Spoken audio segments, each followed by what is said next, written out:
ಮೊದಲಿಗೆ ರಾಜ್ಯ ಕಾಂಗ್ರೆಸ್ನಲ್ಲಿ ನವೆಂಬರ್ ಕ್ರಾಂತಿಗೆ ಫುಲ್ ಸ್ಟಾಪ್ ಇಟ್ಟಿದೆ. ಆದರೆ ಸಂಪುಟ ಪುನರ್ರಚನೆ ಆಗೋದಂತೂ ಫಿಕ್ಸ್. ಈಗ ಇದೇ ಸಚಿವ ಸಂಪುಟ ಪುನರ್ರಚನೆಗೆ ಹೈಕಮಾಂಡ್ ಗ್ರೀನ್ ಸಿಗ್ನಲ್ ಕೊಟ್ಟಿದೆ ಅನ್ನೋ ಮಾಹಿತಿ ಸಿಗ್ತಾ ಇದೆ.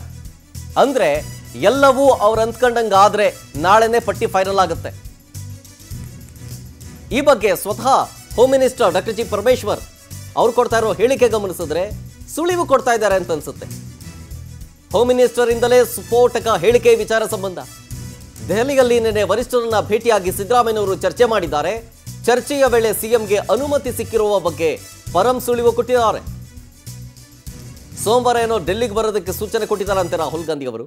ಸೊ ಹಾಗಾಗಿ ಸೋಮವಾರವೇ ಈ ಪಟ್ಟಿ ಫೈನಲ್ ಆಗೋ ಸಾಧ್ಯತೆ ಇದೆ ಅನ್ನುವಂತ ಸುಳಿವನ್ನ ಹೋಮ್ ಮಿನಿಸ್ಟರ್ ಕೊಡ್ತಾ ಇದ್ದಾರೆ. ಸರ್, ಒಂದು 15 ಜನನ ತೆಗೆದು ಹೊಸದಾಗಿ ಮುಖಗಳಿಗೆ ಅವಕಾಶ ಅದೇಪ್ಪ, ಅದೆಲ್ಲ ಅವರೇ ಹೇಳಬೇಕಲ್ವಾ. ಇದು it is the prerogative of the chief minister and the high command. High command ಈಗ ನಾನು ಕೂಡ ಈಗ ಪತ್ರಿಕೆಯಲ್ಲಿ ಓದ್ತಾ ಇದ್ದೆ, ಅನುಮತಿ ಕೊಟ್ಟಿದ್ದಾರೆ ಅಂತ. ಅಷ್ಟು ಬಿಟ್ಟರೆ ಬೇರೆ ಏನು ಗೊತ್ತಿಲ್ಲ. ಒಳ್ಳೇದಲ್ರಿ.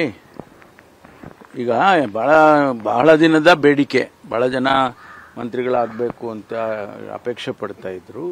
ಈಗ ಅನುಮತಿ ಸಿಕ್ಕಿದ್ದೆ ಅಂತಾದರೆ ಮುಖ್ಯಮಂತ್ರಿಗಳು ಮತ್ತು ಹೈಕಮಾಂಡ್ನವರು ಮಾಡ್ತಾರೆ. ಅದರಲ್ಲೇನು ದೊಡ್ಡ ಏನು ವಿಚಾರ ಏನು ನನಗೇನು ಅನ್ಸಲ್ಲ.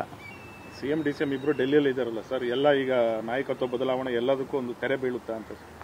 ಅಲ್ಲ, ಈಗ ನೀವು ನೋಡ್ದಂಗೆ ಈಗ ಒಂದು ರಿಷಫಲ್ ಅನುಮತಿ ಕೊಟ್ಟಿದ್ದಾರೆ ಅಂತ ಹೇಳ್ತಿದ್ದಾರೆ.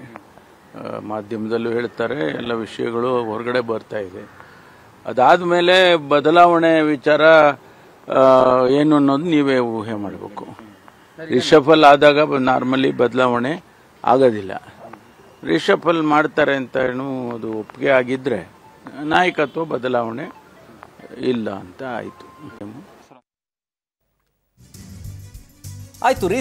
ರಿಷಫಲ್ ಆಗುತ್ತೆ ಅನ್ನೋದಾದ್ರೆ ಸಿದ್ದರಾಮಯ್ಯನವರ ಆಪ್ತರಲ್ಲಿ ಯಾರಿಗೆ ಶಾಕ್ ಕಾದಿದೆ, ಯಾರಿಗೆ ಚಾನ್ಸ್ ಕಾದಿದೆ ಅನ್ನೋ ಪ್ರಶ್ನೆ. ಯಾವೆಲ್ಲ ಸಚಿವರನ್ನ ಸಂಪುಟದಿಂದ ಕೈ ಬಿಡಲಾಗುತ್ತೆ ಅನ್ನೋ ಕುತೂಹಲ. ಸಂಪುಟ ಪುನರ್ರಚನೆಯ ಸುಳಿವು ಸಿಕ್ಕ ಬೆನ್ನಲ್ಲೇ ಆಕಾಂಕ್ಷಿಗಳು ಅಲರ್ಟ್ ಆಗಿದ್ದಾರೆ. ಎಲ್ಲರೂ ಅಂದ್ರೆ ಸಚಿವ ಸ್ಥಾನದ ಆಕಾಂಕ್ಷಿಗಳೆಲ್ಲ ದೆಹಲಿ ಹತ್ತ ದೌಡಾಯಿಸ್ತಾ ಇದ್ದಾರೆ. ತಮಗೆ ಸಚಿವ ಸ್ಥಾನ ಬೇಕು ಅಂತ ಲಾಬಿ ನಡೆಸೋದಕ್ಕೆ ಮುಂದಾಗ್ತಾ ಇದ್ದಾರೆ ಹಿರಿಯ ಶಾಸಕರು.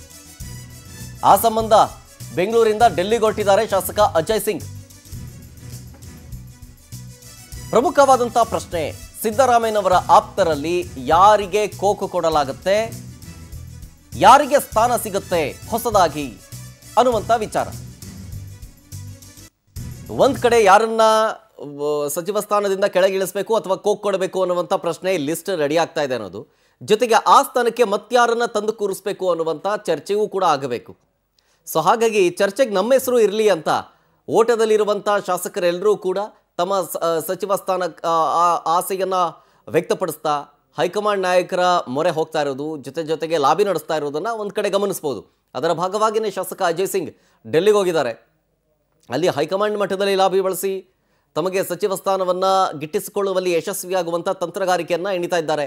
ಅವರ ಜೊತೆಗೆ ಇನ್ನಿತರ ಕಾಂಗ್ರೆಸ್ನ ಹಿರಿಯ ಶಾಸಕರೆಲ್ಲರೂ ಪಕ್ಷಕ್ಕೆ ನಿಷ್ಠೆಯಿಂದ ದುಡಿದಿದ್ದೀವಿ, ಕಂಟಿನ್ಯೂಸ್ ಆಗಿ ಗೆದ್ಕೊಂಡು ಬಂದಿದ್ದೀನಿ, ನನ್ನ ಕ್ಷೇತ್ರದಲ್ಲಿ ನಾನು ಪ್ರಬಲನಾಗಿದ್ದೀನಿ, ನನಗೆ ಒಂದು ಚಾನ್ಸ್ ಕೊಡಿ ಅನ್ನುವಂಥ ರೀತಿಯಲ್ಲಿ ಲಾಬಿ ನಡೆಸೋದಕ್ಕೆ ಹಲವು ಶಾಸಕರು ಮುಂದಾಗಿದ್ದಾರೆ. ಕಾದು ನೋಡಬೇಕು, ನಾಳೆ ಏನೋ ಪಟ್ಟಿ ಫೈನಲ್ ಆಗುತ್ತಂತೆ. ನಾಳೆಯವರೆಗೂ ಕಾದು ನೋಡಬೇಕು.